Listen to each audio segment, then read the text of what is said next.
कक्षा +2 आर्ट्स, विषय हिंदी साहित्य, पाठ 8, सूर्यकांत त्रिपाठी निराला।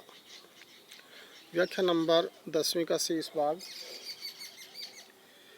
ज्योतिर्मय रूप आस्त 10 विविध अस्त्र सज्जित, मंद स्मित मुख लख हुई विश्व की श्री लज्जित है। दक्षिण में लक्ष्मी सरस्वती वाम भाग, दक्षिण गणेश कार्तिक बाएं रण रंगराज, मस्तक पर शंकर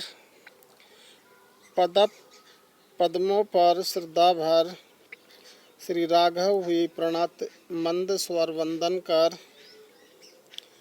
होगी जय हे पुरुषोत्तम नवीन, कह माँ शक्ति राम के वदन में हुई लीन।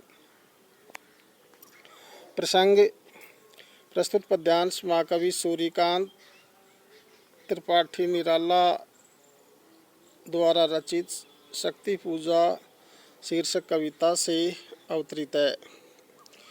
ये कविता हमारी पाठ्य पुस्तक सरयू में संकलित की गई है। श्री राम ने निश्चय किया कि वह नील कमल के स्थान पर अब अपना एक नेत्र अर्पित कर जप पूर्ण करेंगे। वह अपने तुणीर से सर लेकर अपना नेत्र निकालने के लिए तत्पर हुए कि दुर्गा देवी उसी समय प्रकट हुई और उनका हाथ थाम लिया। व्याख्या। कवि सूर्यकांत त्रिपाठी निराला जी कहते हैं कि राम ने देखा कि सामने श्री दुर्गा की दैदीप्यमती मूर्ति है। भगवती दुर्गा साक्षात सामने उपस्थित है। उसका बायां पैर असुर के कंधे पर है तथा दायां पैर सिंह के ऊपर रखा है। उनका बायां पैर असुर के कंधे पर है तथा दायां ऊपर है। उनका स्वरूप प्रकाशमय, उसके 10 हाथों में तरह तरह के अस्त्र शोभा पा रही हैं। उनके मुख पर मंद मंद मुस्कान है। उनकी ये अनुपम शोभा संसार की समस्त सुषमा को लज्जित करने वाली है। भगवती दुर्गा के बाईं ओर सरस्वती है तथा दाईं ओर लक्ष्मी जी विराजमान है। उनके दाहिने पार्श्व में गणेश जी है और वाम पार्श्व में कुमार कार्तिकेय हैं। भयंकर युद्ध राग गुंजित तो हो रहा है। श्री राम भगवती के इस स्वरूप को देखकर श्रद्धा से भर उठे। उन्होंने उसके चरण कमल की वंदना की तथा विनम्रता पूर्वक प्रणाम किया। प्रसन्न हो माँ शक्ति भगवती दुर्गा ने उनको विजय का आशीर्वाद दिया।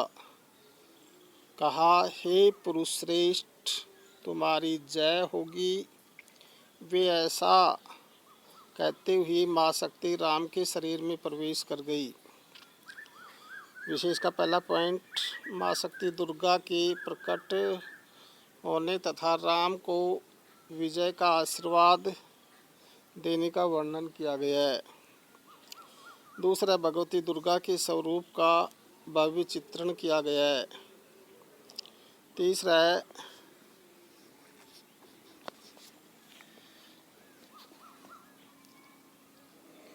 ओज गुण अनुप्रास तथा यमक अलंकार प्रयुक्त हुए हैं। और चौथा है सजीव ओजपूर्ण साहित्यिक खड़ी बोली हिंदी का प्रयोग हुआ है। पाठ खत्म हुआ। अब गृहकार्य हेतु प्रश्न। पहला प्रश्न, राम की शक्ति पूजा के आधार पर राम रावण की सेना का वर्णन करें। दूसरा है राम की शक्ति पूजा में सत्य और असत्य प्रवृत्तियों के संघर्ष को विस्तार से समझाइए। तीसरा है पाठ में श्री राम के लिए किन किन पर्यायवाची शब्दों का प्रयोग हुआ है। चौथा प्रश्न, राम के मन में क्या संशय बार बार उठ रहा था और राम की शक्ति पूजा के आधार पर उत्तर दीजिए। पांचवा प्रश्न है राम की शक्ति पूजा के नायक राम का चरित्र चित्रण कीजिए। ये प्रश्न होमवर्क में करने हैं। नौवां पाठ है जयशंकर प्रसाद। कवि परिचय। जयशंकर प्रसाद का जन्म काशी के सोंगनी साहू नाम से प्रसिद्ध वैश्य परिवार में 30 जनवरी सन 1890 ईस्वी में हुआ था। इनके पिता का नाम श्री देवी प्रसाद तथा माता का नाम मुन्नी देवी था। उनके पिता तथा पिता में भी काव्य प्रेमी थे। इनका प्रभाव बालक प्रसाद पर पड़ा। इन्होंने क्वींस कॉलेज से कक्षा 7 तक की पढ़ाई की। प्रसाद जब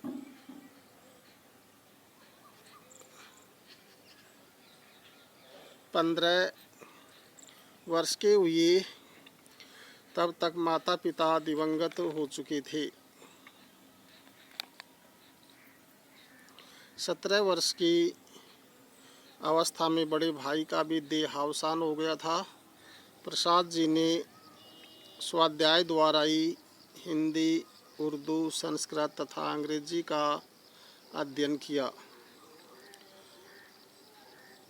अपने व्यापार को संभाला तथा साहित्य सेवा भी करते रहे। इनके द्वारा लिखी हुई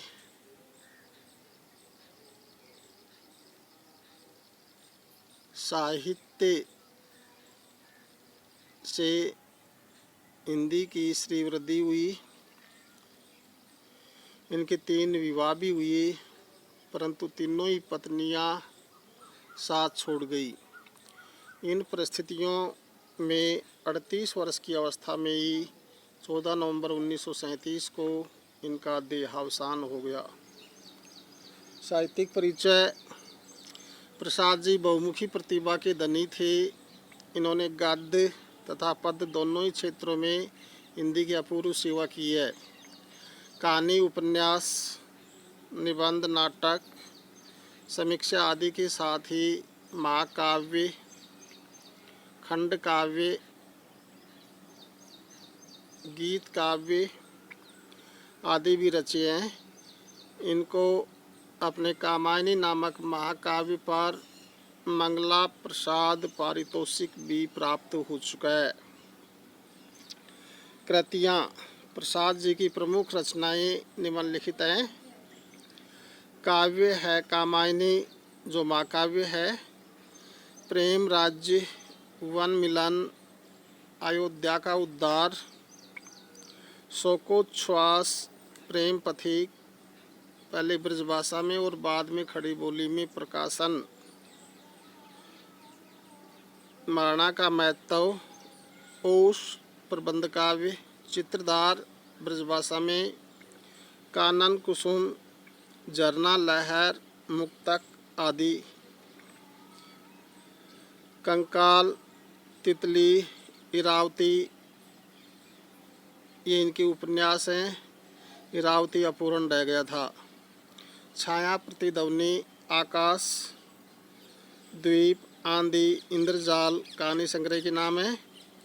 सज्जन, कल्याणी, करुणालय, विशाखा, अजातशत्रु, जन्मेजय का नाग यज्ञ, कामना, स्कंदगुप्त, एक गूंठ, चंद्रगुप्त द्रोस्वामिनी नाटक, हिंदी साहित्य सम्मेलन, सरोज हिंदी कविता का विकास, प्रकृति सौंदर्य, भक्ति निबंध तथा ऐतिहासिक निबंध और नाटक लिखे।